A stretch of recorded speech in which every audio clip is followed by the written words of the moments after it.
Hey, it's KC. This is real talk. At some point, almost every woman I know has said some version of the same thing. Dating apps are exhausting. The men are terrible. Nothing ever goes anywhere. Maybe I should just delete them. And then she re-downloads them 2 weeks later. Because what's the alternative? Here's what I think is actually happening. The apps aren't the problem. The way most people use them is because somewhere along the way, we started treating dating apps like relationship builders. Places where connection is supposed to develop gradually, through weeks of texting, through the slow accumulation of messages that feel like they're going somewhere. They're not relationship builders. They're screening tools. And the moment you shift from "I hope this one works out" to "I'm going to find out quickly whether this is worth my time," the entire experience changes. So let's start with what you're actually looking for. Before you even match, your profile tells you more than you think. If you know what to look for instead of what you hope to see, the man with shirtless mirror selfies in every photo is telling you what he values most about himself.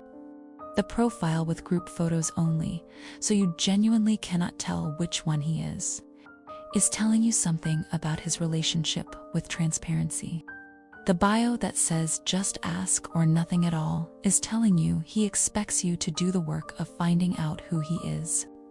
Not looking for anything serious and no drama are telling you, directly and clearly, exactly what kind of dynamic he's built his recent history around. These aren't red flags you have to interpret.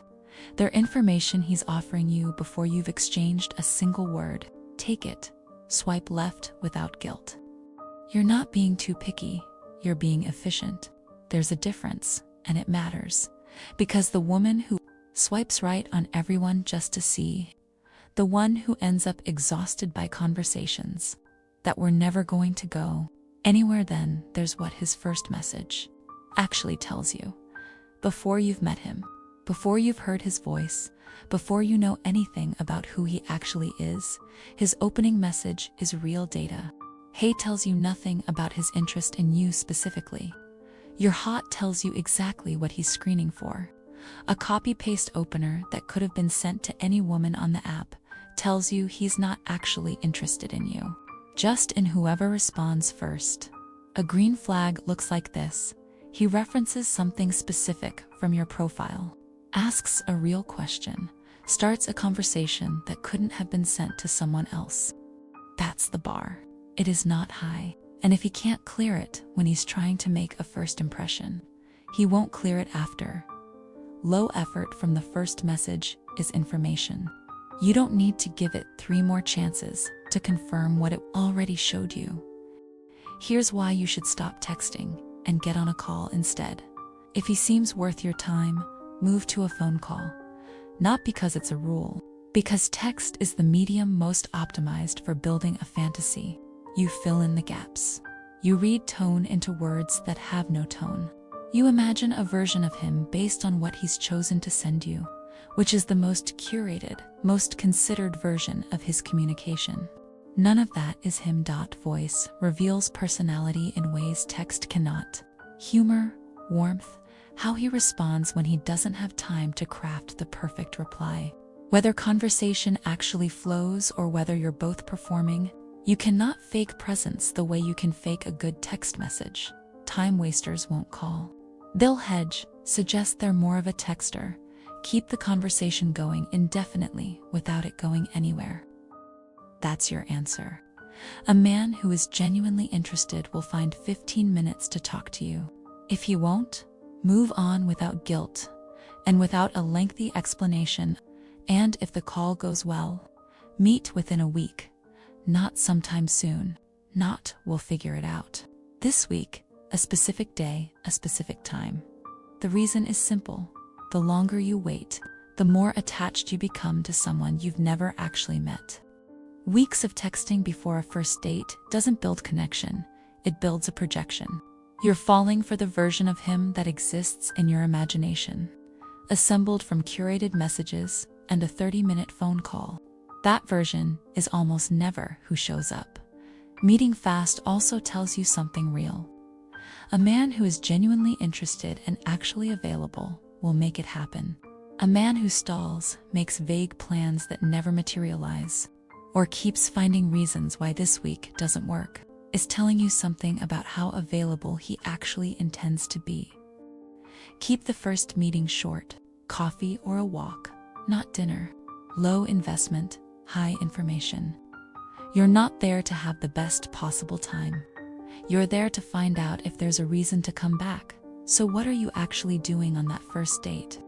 Your goal is not to impress him. Your goal is to observe. Is he on time?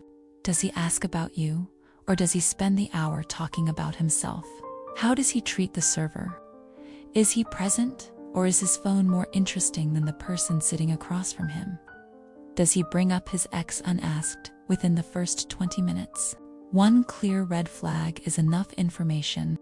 You don't need a second date to confirm what you already saw on the first one.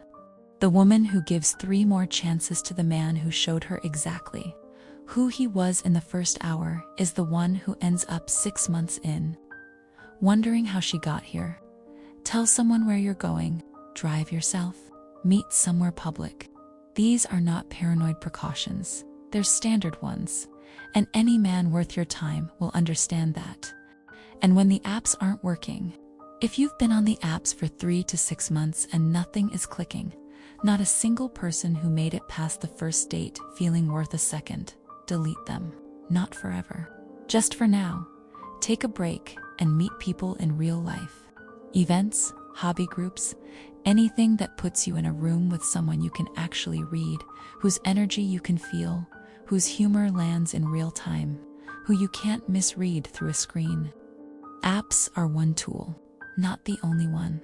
And they work best when you're using them alongside a life that's already full, not as a substitute for one. The women who use apps well are the ones who treat them like a filter, not a pipeline.